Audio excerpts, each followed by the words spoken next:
ఆది నుండి ఉన్నాడు. అసలు పరిశుద్ధాత్మ ప్రాముఖ్యత శక్తిని చూసినప్పుడు తండ్రి చిత్తము, కుమారుడు వాక్కు, పరిశుద్ధాత్మ క్రియ కార్యము. Is always the manifesting power. దేవుడు నువ్వు చూడాలంటే నీ ముందు కనబడేది లేకపోతే సూచన చూపించేది పరిశుద్ధాత్మ. ఎందుకంటే ఎప్పుడు ఈ మాట చెప్తూ ఉంటానో మరలా జ్ఞాపకం చేస్తున్నాను, దేవుడు అంటూ ఈ భూమి పైన ఉన్నాడంటే పరిశుద్ధాత్మ దేవుడు మాత్రమే. నమ్మేవారు హల్లెలూయా చెప్తామా? ఇంత చెప్పమని చెప్పారు. ఎంతమంది పరిశుద్ధాత్ముడు ఈ భూమి పైన ఉన్న దేవుడు అని నమ్ముతున్నారు? బిగ్గరగా హల్లెలూయా చెప్తామా? ఆయన ఎక్కడన్నా ఉంటాడట. ఆయన పరలోకంలో ఉంటాడు, భూములు ఉంటాడు. ఇంకో మాటలు చెప్పాలంటే ఆయన సన్నిధి ఎక్కడికన్నా పంచవచ్చు. ప్రపంచం మొత్తాన్ని ఒకేసారి పట్టచ్చు. అందరూ ఆయనలో ఉన్నారంటే ఉండొచ్చు, అందరూ ఆయనతో నింపబడి ఉన్నారంటే ఉండొచ్చు. ఎందుకంటే ఇందాక చెప్పిన మాట బాప్టిజం అనే మాట, మనము ఆయనలో ముంచబడతాం, ఆయన మనల్ని నింపుతా మాత్రం కాదు. అందుకని అందరూ పరిశుద్ధాత్మతో నింపబడచ్చా? ఇక్కడ ఆయన ఇట్లా పట్టుకున్నాడు అనుకో, అందరూ ఆయన ఉన్నారు, అందరూ నింపబడచ్చు. కేవలం నీతో మాత్రం అన్నావు అనుకో. కానీ ఆత్మ సంబంధమైన వ్యక్తి, ఆత్మానుసారంగా జీవించాలని కోరిన వ్యక్తి ఆత్మలో ఎదుగుతానికి కారణం ఏంటి, మూల కారణం ఏంటో గ్రహిస్తాడు. ఒక వ్యక్తి బలం పట్టాలంటే ఏం తింటే బలం ఎక్కుతానరా? ఒక వ్యక్తి బాడీ బిల్డర్ అవ్వాలంటే నేను ఏ వర్కౌట్ చేయాలి, ఏమి తినాలి, ఏది పడతారు తింటారా? తింటావు. బట్ దెన్ నీవు ఆత్మలో ఎదగాలన్నప్పుడు వాట్ ఈస్ ద సోర్స్? దేవుడు వాకు తెలియజేస్తుంది, పరిశుద్ధాత్ముడు the source, is the source. ఈరోజు వాక్యాలు గమనిస్తూ ఎక్కడ యోహాను రాసిన మొదటి పత్రిక 4-5 వచనాలు, 4-5 వచనాలు. I believe you have all the references brother. You have it? Okay, keep them ready please. Yeah, యోహాను సువార్త 1:4-5. ఇప్పుడు రెఫరెన్స్ ఎక్కువ ఇస్తూ ఉంటాను, వేగంగా వెళ్దామండి. ఎస్. ఆయనలో జీవముండెను, ఆయనలో జీవముండెను, ఆ జీవము మనుషులకు వెలుగై ఉండెను, ఆ జీవము మనుషులకు వెలుగై ఉండెను, ఆ వెలుగు చీకటిలో ప్రకాశించుచున్నది కానీ, చీకటిలో ప్రకాశించుచున్నది కానీ చీకటి దానిని గ్రహింపకుండా ఉండెను. చీకటి గ్రహింపలే. ఆ వెలుగు ఎక్కడ ఉందంట? చీకటిలో ప్రకాశిస్తుందంట, కానీ చీకటి గ్రహిస్తలేదంట. సింపుల్. ఈరోజు చాలా మంది దేవుని ఆత్మని గ్రహిస్తలేదు. ఈ లోకంలో ఉన్న వారందరూ దేవుని ఆత్మని గ్రహిస్తున్నారు. లేదు లేదు లేదు, వెలుగు ఉంది. ఎవరైతే ఆత్మరంగంలో దేవుని వెలుగుతో నింపబడాలని కోరుతారో అప్పుడే. ఎందుకంటే ఎప్పుడైనా సరే మన ప్రార్థనలు చూసినప్పుడు యేసయ్యా అనేటప్పుడు మొదటిగా మనకు కనబడేది లేకపోతే మనల్ని దర్శించేది పరిశుద్ధాత్ముడు. ఎందుకంటే ఈ మాట మరలా జ్ఞాపకం చేస్తాను. ఇందాక చెప్పిన మాట, దేవుడు అంటే ఈ భూమి పైన ఉన్నాడంటే పరిశుద్ధాత్ముడు అని చెప్పాను. మీరు అనొచ్చు, ఎలాగంటే దేవుడు అన్ని చోట్ల ఉంటాడు, యేసయ్య ఒకటి నా దగ్గర ఉన్నాడు కదా. యేసయ్య ఎక్కడ ఉన్నాడు? ఇప్పుడు యేసయ్య ఎక్కడ ఉన్నాడు? తండ్రి కుడిపార్శ్వన కూర్చుని ఉన్నాడు. ఫిజికల్లీ యేసు ప్రభు తండ్రి కుడిపార్శ్వన కూర్చుని ఉన్నాడు. యేసుని ఈ రోజు నువ్వు భూమి పైన అనుభవించగలుగుతావు ఎవరి ద్వారా? అది పరిశుద్ధాత్మ ద్వారంగా. అంటే పరిశుద్ధాత్మ తాకుదల, పరిశుద్ధాత్మ సన్నిధి క్రీస్తు నీకు కనబరుస్తుంది. కానీ ఫిజికల్గా యేసు ప్రభు ఎక్కడున్నాడు? తండ్రి కుడిపార్శ్వన కూర్చుని ఉన్నాడు. ఆయన ఆ రోజు ఎత్తబడ్డాడు. నేను ఏ రీతిగా ఎత్తబడతామైతే మీరు చూసారు, అదే రీతిగా ఏ రీతిగా అయితే మీరు యేసు ఎత్తబడతాం చూసారో అదే రీతిగా వస్తాడు అనేది దూతలు చెప్తున్నారు. బట్ ఆయన తండ్రి కుడిపార్శ్వన కూర్చున్నాడు. నవ్వులేసు తండ్రి ఎక్కడ ఉన్నాడు? పరలోకంలో ఉన్నాడు, సమీపరాన్ని తేజస్సు. సో తండ్రి కుమారుడు పరలోకంలో ఉన్నాడు, ఈ భూమి పైన ఉన్నది. ఆది కాండంలో మనం చూస్తాము, ఇంకా జలములో చీకటి, గందరగోళం, కానీ దేవుని ఆత్మ సంచరిస్తూ. అదే రెఫరెన్స్ ఇక్కడ చూపిస్తాను. చీకటి ఉంది కానీ వెలుగు ఉంది, కానీ చీకటిలో గుర్తుపట్ల. కానీ ఎప్పుడైతే వెలుగు కలుగులుగాక అన్న మాట చూస్తామో ద మేనిఫెస్టింగ్ పవర్. ఎప్పుడు జ్ఞాపకం చేసుకోండి, వాక్కు క్రీస్తు. ఆది యందు వాక్యం ఉండను, వాక్యము దేవుని యందు ఉండను, ఆ వాక్యము దేవుడై ఉండను. అంటే తండ్రి చిత్తము, క్రీస్తు వాక్కు, పరిశుద్ధాత్మ కార్యము. అంటే it's always in a synchro. వారు ఇంటెగ్రిటీ చూసినప్పుడు, ఇంటెజా చూసినప్పుడు one in essence, one in essence. అంటే ఈ ఫామ్లో కొంతమంది మిస్అండర్స్టాండ్ చేసుకుంటారు, లేకపోతే కొన్ని వివిధ రీతిలో ఎక్స్ప్లెయిన్ చేస్తారు. But let me come again simple. నీటిలో ఉన్న ఫార్ములా ఏంటి? సైన్స్ తెలిసిన వాళ్ళు చెప్పండి. 2 parts of H2O and 1 part of oxygen. So, ice cube, same formula. అదే కొంచెం వేడి చేసాం అనుకో నీరు, సేమ్ ఫార్ములా. అదే కొంచెం వేడి చేసాం ఒక ఆవిరి, సేమ్ ఫార్ములా. మూడు ఒకటేనా? One in essence but 3 different state. నేనేం చెప్పదలుచుకుంటా, పరిశుద్ధాత్ముడు అన్నప్పుడు దేవుడు, ఆత్మ, యేసు ప్రభు. నా నీరు త్రాగువారు ఎప్పటికీ తప్పికొంటారు. ఏంటి? Same formula, same essence. తండ్రి, తండ్రి కూడా సేమ్. మేము ఏకమై ఉన్నాము అని చెప్తాడు యేసు ప్రభు. ఈరోజు జ్ఞాపకం చేసుకోవాలి, by no means you can't put anybody up or anybody down. All 3 ఏకరీతిగా ఉన్నాడు. అందుకనే దేవుడు ఒకడంటాం. Because the formula is 1, essence is 1, integer is 1, all 3 together as 1. ముగ్గురు వివిధ ఎలా చెప్పాలంటే ముగ్గురికి ముగ్గురు పర్సనాలిటీస్ ఉన్నాయి. అందుకని ఈరోజు I'm just introducing the Holy Spirit as God. Bible చూసినప్పుడు అండి ఎక్కడన్నా అడుగుతారు చాలామంది, పరిశుద్ధాత్ముడు దేవుడు అని ఎక్కడన్నా రాయబడి ఉందా? అనేక చోట్ల రాయబడి ఉంది. ఇన్ఫాక్ట్ అపోస్తల కార్యాలు చూస్తాము, పేతురు అంటాడు, నువ్వు దేవుని ఆత్మకి విరోధంగా అబద్ధం ఆడావు. అదే సమయంలో కిందకు వస్తూ నువ్వు ఎవరికి విరోధంగా అబద్ధం ఆడావు అని చెప్తాడు, దేవునికి విరోధంగా. అంటే పరిశుద్ధాత్ముడు దేవుడని నువ్వు పరిశుద్ధాత్మకి విరోధంగా అబద్ధం ఆడావు అని పైన చెప్తాడు. ఎక్కడ? అపోస్తల కార్యాలు 5వ అధ్యాయము 3వ వచనం 4వ వచనం చదువుతామంటే, పేతురు, అననీయ, నీ భూమి వెలలో కొంత దాచుకొని పరిశుద్ధాత్మను మోసపుచ్చుటకు సాతాను ఎందుకు నీ హృదయమును ప్రేరేపించాడు? పరిశుద్ధాత్మను మోసపరుస్తానికి సాతాను ఎందుకు నిన్ను ప్రేరేపించాడు? అది నీ యొక్క ఉన్నప్పుడు నీదే కదా, అమ్మిన పిమ్మట కూడా అది నీ వశమై ఉండలేదా? ఎందుకు ఈ సంగతి నీ హృదయంలో ఉద్దేశించుకొనుచున్నావు? నీవు మనుషులతో కాదు, నువ్వు మనుషులతో కాదు, దేవునితోనే అబద్ధం ఆడితివి అని వారితో చెప్పాను. ఎవరితో అబద్ధం ఆడాడట? అంటే పరిశుద్ధాత్మ గురించి చెప్తున్నాడు. పరిశుద్ధాత్మను మోసపరుస్తాను ఎందుకు చూసో, ఎవరితో అబద్ధమాడు? దేవునితో. పరిశుద్ధాత్ముడు దేవుడు. చూసి ఈ లోకలు చూసినప్పుడు అంటే దేవుని ఆత్మ ద్వారంగా ఒక వ్యక్తి జ్ఞానం కలిగి బ్రతకొనగలుగుతాడు. దేవుని ఆత్మ ద్వారంగా ఒక వ్యక్తి శక్తి కలిగి ఉంటాడు. బైబిల్ చూస్తాం, సంసం మీదకి దేవుని ఆత్మ దిగి వస్తాం.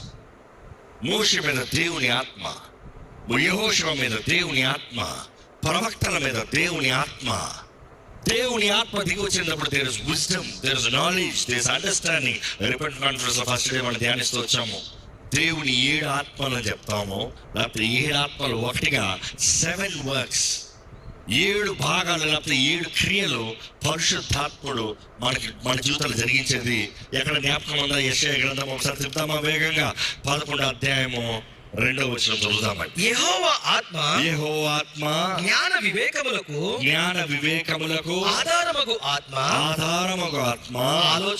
ఆలోచన బలములకు ఆధారమగు ఆత్మ, తెలివి యెహోవా ఎడల భయభక్తులను పుట్టించు ఆత్మ. చూడండి, you see the 7 works, 7 ministry, 7-fold the Spirit of God. 7 ఆత్మలుగా పరిశుద్ధాత్మ భాగంగా చూస్తాం. అందుకనే ప్రత్యక్ష గుడారంలో కూడా, ప్రత్యక్ష గుడారం అంతా క్రీస్తుకి సాదృశ్యం అంటాం, కానీ ఆ ప్రత్యక్ష గుడారంలో పరిశుద్ధ స్థలంలో చూసినప్పుడు అక్కడ 3 ఉంటాయి. ఒకటి సమూహాల రొట్టెల బల్ల, ఒక బల్ల పైన 6 12 రొట్టెలు ఉంటాయి, 12 గోత్రాలకి సాదృశ్యం. అదే రీతిగా అక్కడ మధ్యలో ధూపం ఉంటుంది, ధూప వేదిక ఉంటుంది. అక్కడ అగ్ని కాలుతూ ఉండాలి, ఆ దానిపైన ధూపం వేస్తూ ఉండాలి. నెక్స్ట్ ఇంకో వైపు చూసినప్పుడు 7 దీపస్తంభం, అంటే 7 బ్రాంచెస్ ఉంటుంది, ఒకే స్టెమ్ ఉంటుంది, 7 దీపస్తంభంగా చెప్పబడుతుంది. ఆ దీపస్తంభంలో చూస్తే అక్కడ అగ్ని కాలుతూనే ఉండాలి, నూనె అయిపోకనా, ఒత్తు అరిగిపోకనా ఈ ప్రధాన యాజకులు లేకపోతే అక్కడ ఉన్న యాజకులు పని చూసుకుంటూ ఉండాలి. సో అందులో నూనె ఉండాలి, దీపం. దేవుని వాక్యం చూసినప్పుడు యేసు ప్రభు వాక్కుకు సాదృశ్యంగా ఉన్నాడు. వాక్కుకు సాదృశ్యంగా ఆ రొట్టెల బల్ల చూసినప్పుడు ఆ రొట్టెల బల్ల యేసుకి సాదృశ్యంగా, ఆయన జీవాహారం, ఆయనే మన్నా. అదే సమయంలో ఇంటర్సెషన్ చూసినప్పుడు విజ్ఞాపన ధూపం. It is intercession. యేసు ప్రభు మన ప్రధాన యాజకుడు, ఆయన ధూపం వేస్తున్నాడు. కానీ అదే సమయంలో అక్కడ చూస్తాము ద లైట్, ఆ లోపలికి వెలుగు ఎక్కడి నుండి వస్తుందంటే ఆ దీపస్తంభం నుండి. క్రీస్తు వెలుగు అంటాం, కానీ ఆ వెలుగు సోర్స్ ఎక్కడ చూస్తామంటే పరిశుద్ధాత్మ. The light. ఆ 7 దీపస్తంభాలకి సాదృశ్యము మనం చూస్తున్నాము ఇక్కడ యెషయా గ్రంథంలో the 7-fold or the 7 ministries of the Holy Spirit. అదే ప్రకటన గ్రంథంలో చూసినప్పుడు యేసు ప్రభు 7 దీపస్తంభాల మధ్య ఆయన నిలిచి ఉండటం చూస్తాము. అంటే ఆయన ముందు పరిశుద్ధాత్ముడు అక్కడ సంచరిస్తాం. So it is always the light or the source of the lamp. పరిశుద్ధాత్మ సన్నిధికి సాదృశ్యంగా కనబడుతుంది. బైబిల్ చూసినప్పుడు ఆయన లేకపోతే మనకి గ్రహింపు లేదు, వెలుగు లేదు. చీకట్లో ఉన్న వాడికి ఏం చూస్తుందో గ్రహించలేడు. ఎప్పుడైతే వెలుగు ఉందో he can recognize. బైబిల్ చూసినప్పుడు యాకోబు పత్రిక 3వ అధ్యాయంలో చూసినప్పుడు 3:13 నుండి 17 వరకు చదివితే, మీరు తర్వాత చదవండి, నేను వెంటనే చెప్తాను. అందులో ప్రాముఖ్యంగా 2 రకాల జ్ఞానం అంటున్నాడు. మొత్తాన్ని బైబిల్ చూసినప్పుడు 3 రకాల జ్ఞానాన్ని చూస్తాం. ఇక్కడ ఈ మాటలు చూసినప్పుడు కూడా మొదటగా we talk about లోక సంబంధమైన జ్ఞానం. లోక సంబంధమైన జ్ఞానము అన్నప్పుడు సోఫియా అన్న వర్డ్ చూస్తాం, గ్రీక్ వర్డ్. సోఫియా అన్న మాటకి అర్థం ఏంటంటే it is the worldly wisdom which is gained through experiment or study. ఒక పుస్తకాలు చదువుతున్న ద్వారా, ఒక ల్యాబ్ లో ఎక్స్పెరిమెంట్ చేస్తున్న ద్వారా, లేకపోతే ఒక ట్రయల్ చేస్తున్న ద్వారా, దాని ద్వారా నేర్చుకునే జ్ఞానం అంట సోఫియా జ్ఞానం. అదే యాకోబు పత్రిక 3వ అధ్యాయం 13 నుండి మనం చదివినప్పుడు మనం చూస్తాము దురాత్మల జ్ఞానం, దెయ్యముల జ్ఞానం, అపవాది ద్వారా సంపాదించుకునే జ్ఞానం. మన ఈ మధ్య మన సోదరుడు ఒకరు యూఎస్ వెళ్తూ నాకు he was searching for some old antique Bibles. ఆయన వెతుకుతూ ఆయన చెప్పింది ఏంటంటే antique Bibles వెతుకుతూ, of course he got me some 18th century Bibles books ఎన్నుకుని as a Bible collector నా దగ్గరికి వచ్చాయి. కానీ ఆ 18th century Bible వెతుకుతానికి ఆయన బైబిల్ లైబ్రరీస్ అంతా వెతుకుతూ వెళ్తూ ఉన్నప్పుడు ఆయన చెప్తున్నాడు, ఒక భాగం మాత్రం చాలా మంది యవనస్తులతో నింపబడి ఉంది. చాలా మంది యవనస్తులు కూర్చుని సీరియస్ గా చదువుతున్నారు. ఒక్కొక్కడు పెద్ద పెద్ద టాటూలు, పంకులు, గ్యాంగ్స్టర్ లాగా ఒక్కొక్కడు కూర్చున్నారు. ఏంట్రా అంత చదువుతున్నారంటే కొంతమంది నల్ల పెయింట్లు వేసుకుని మొత్తం నల్ల రూపం పెట్టుకుని ఆడ కూర్చొని చదువుతా ఉన్నారు. ఏంట్రా చదువుతున్నారని చూస్తే ఆ టైటిల్ అంతా బ్లాక్ మ్యాజిక్ అని చెప్పేస్తారు. ఏం చదువుతున్నారంట అందరూ యవనస్తులు? చేతబడుల గురించి చదువుతున్నారంట, ఎట్లా చేయాలి, ఇది ఆ సెక్షన్ అంతా ఎన్నో బుక్స్ ఉన్నాయంట. ఇదంతా ఎవరి జ్ఞానం? దురాత్మల జ్ఞానం, దెయ్యముల జ్ఞానం. మనుషుడు మైండ్ అంతా ఎక్కడ ఉంది? నేను ఎట్లా వాడి మీద రివెంజ్ చేయాలి, ఎట్లా నేను చేతబడి చేయాలి, ఎట్లా వాడి జీవితం నాశనం చేయాలి, లేకపోతే నేను ఎట్లా దీంట్లో మాస్టర్ అయ్యి దెయ్యాలతో బ్రతికి దెయ్యాల ద్వారా కార్యం జరిగించి నేను డబ్బులు ఎలా సంపాదించవచ్చు. వాక్యం చదవాలంటే ఇంట్రెస్ట్ ఉండదు, చేతబడులు చదవాలంటే ఇంట్రెస్ట్ ఉంటుంది. దేవుడి గురించి తెలుసుకోవాలంటే ఇంట్రెస్ట్ ఉండదు, దెయ్యం గురించి తెలుసుకోవాలంటే బోల్డ్ ఇంట్రెస్ట్ ఉంటుంది. నీకు దేవుని ఆత్మ ద్వారా నింపబడిన వ్యక్తి అయితే your level, your power, your anointing, your life is totally different. నమ్మిన వారు హల్లెలూయా చెప్తారా? అందరూ చేతులెత్తి చెప్పలే.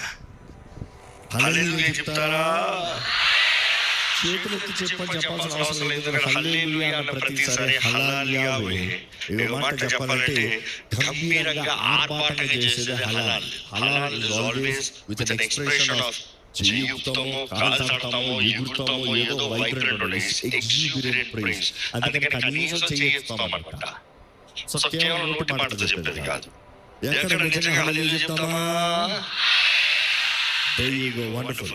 సో 3 రకాల జ్ఞానం గురించి మాట్లాడుతూ, ఒకటి సోఫియా జ్ఞానం, లోక సంబంధమైన జ్ఞానము, రెండోది దురాత్మల జ్ఞానము, మూడోది అక్కడ నుండి రాయబడినది పై నుండి వచ్చిన జ్ఞానం అంట, which is pure. పరిశుద్ధమైనది. ఏ జ్ఞానము? పరిశుద్ధాత్మ ద్వారా అనుగ్రహించబడే జ్ఞానము. దేవుని వాక్యం చూసినప్పుడు ఇంకా అనేక వాక్యములు ఎఫెసీయులకు రాసిన పత్రిక 1:17 రాయబడి ఉంటుంది. దేవుని ఆత్మ ద్వారా అనుగ్రహించబడిన జ్ఞానము, ప్రకటన, విజ్డమ్ అండ్ రెవల్యూషన్. దానిని బట్టి నువ్వు అధికంగా దేవుని తెలుసుకుంటావు అనేది దేవుని వాక్యం చూస్తాం. పరిశుద్ధాత్మ ద్వారా మనం దేవుని ఎక్కువ తెలుసుకుంటామంట. ఈ రోజు చాలా మందికి పరిశుద్ధాత్ముడే ఎవరిని గ్రహిస్తలేదు. అగైన్ పరిశుద్ధాత్ముడు ఎవరు అన్నప్పుడు చూస్తే మన ఈ రోజు చేతుల్లో ఉన్న లేఖనములకి మూల ఆధారం ఆయనే. రచయితలు ఎంతో మంది ఉన్నారు, బైబిల్ రాసిన వారు ఎంతో మంది ఉన్నారు. ఈ పరిశుద్ధ గ్రంథమైన బైబిల్ చూసినప్పుడు అనేక రచయితలు రాశారు, కానీ అందరికీ ఎవరు తెలియజేసింది, ఎవరు చెప్తే రాసింది, ఎవరి ద్వారా రాసింది. అసలు ఆది కాండం దగ్గర నుంచి చూసినప్పుడు ఆది కాండం నుంచి ఎవరు బ్రతుకున్నారు? రాసింది ఎవరు? మోషే బ్రతుకున్నాడా? ఆది కాండం అప్పుడు మోషే ఉన్నాడా? బట్ మోషే ఎలా తెలుసు? అది మనం చూస్తాం. దేవుని ఆత్మ ద్వారముగా ప్రతిదీ తెలియజేయబడుతూ రాయించాడు. పరిశుద్ధాత్ముడు మనకు ఈ రోజు మనం ఎరగాలని, మనం తెలుసుకోవాలని ప్రతిదీ మన కొరకు రాయబడి ఈ రోజు పరిశుద్ధాత్మ ద్వారంగా ఈ వాక్ మన చేతుల్లో ఉంది. అందుకని అర్థం వాక్యం చదవండి. కానీ ఎంతో మంది వాక్యం బాగా చదువుతారు, బాగా తెలుసుకుంటారు, కానీ ఒక మాట గమనించండి, రాసిన వ్యక్తి వివరిస్తేనే కానీ అందులో జీవం ఉండదు. ఎందుకంటే ఒక నావెల్ రాసినట్టు రాసి చదివించి కానీ నీకు అర్థం కాదు. కానీ రైటర్ చెప్పాడు అనుకో, ఆ రైటర్ ఎక్స్ప్లెయిన్ చేశాడు అనుకో, మీకు అర్థమైన చెప్పాలంటే ఒక పాట మామూలుగా వినేసి కానీ ఆ పాట ఏ పరిస్థితుల్లో, ఏ స్థితిగతుల్లో ఎందుకు రాశాడో ఆ అనుభూతిని చెప్పినప్పుడు ఆ పాట అర్థమయ్యే విధానం వేరు. You see, that is where the Holy Spirit is the life-giving factor. అంటే నీకు ఈ వాక్యము గ్రహించినట్లుగా పరిశుద్ధాత్ముడు వివరించాలి. ఎందుకంటే పేతురు రాసిన 2 పేతురు 1:21 ఒకసారి చూద్దామంటే, ఏలయనగా ప్రవచనము ఎప్పుడును మనుషులకు ఇచ్చిన బట్టి కలగలేదు, కానీ మనుషులు పరిశుద్ధాత్మ వలన ప్రేరేపింపబడిన వారై దేవుని మూలముగా పలికిరి. పరిశుద్ధాత్మ ద్వారా ప్రేరేపింపబడిన వారై దేవుని మూలముగా పలికారు. ఇంకా 2 తిమోతి 3:17 చదువుదాం. 17 నుండి 17 వరకు. క్రీస్తు యేసునందు ఉంచవలసిన విశ్వాసము ద్వారా రక్షణార్థమైన జ్ఞానము నీకు కలిగించుటకు శక్తి కలిగిన పరిశుద్ధ లేఖనములను బాల్యము నుండి నీవు ఎరుగుదువు గనుక నీవు నెరవేర్చుకుని రూఢిగా తెలుసుకుని ఉన్నవని ఎవరి వలన నేర్చుకుంటేవో ఆ సంగతిని తెలుసుకుని వాటి యందు నిలకడగా ఉండుము. దైవజనుడు సన్నద్ధుడై ప్రతి సత్కార్యమును పూర్ణముగా సిద్ధపడి ఉండటట్లు దైవావేశము వల్ల కలిగిన ప్రతి లేఖనమును దైవావేశము త్వరగా కలిగిన ప్రతి లేఖనములు. ఇంకా ఇంగ్లీష్ చూసినప్పుడు all scripture is God breathed, God breath. దేవుని ఊపిరిగా, దేవుని శ్వాసగా ఉన్నట్ట ప్రతి లేఖనము. Continue please. దైవావేశం వల్ల కలిగిన ప్రతి లేఖనము ఉపదేశించుటకును. ఎందుకు దేవుడు మనకి వాక్యం ఇచ్చాడట? ఎందుకు ఈ వాక్యం మనం చదవాలి? ఈ వాక్యం ద్వారా మనం ఏం తెలుసుకోవాలి? ఒక వ్యక్తి ఫర్ టీచింగ్, తెలుసుకుంటానికి, నేర్చుకుంటానికి చదవండి ప్లీజ్. ఖండించడానికి, రిబ్యూకింగ్, ఖండించడానికి, సరిదిద్దుకుంటానికి, మార్గంలో మార్చుకుంటానికి, తప్పుదిద్దుటకును, కరెక్షన్, తప్పుదిద్దడానికి, నీతి యందు శిక్ష చేయుటకును, ట్రైనింగ్ ఇన్ రైచియస్నెస్. శిక్షణ పనిష్మెంట్ కాదు, ట్రైనింగ్. నీతి యందు ట్రైనింగ్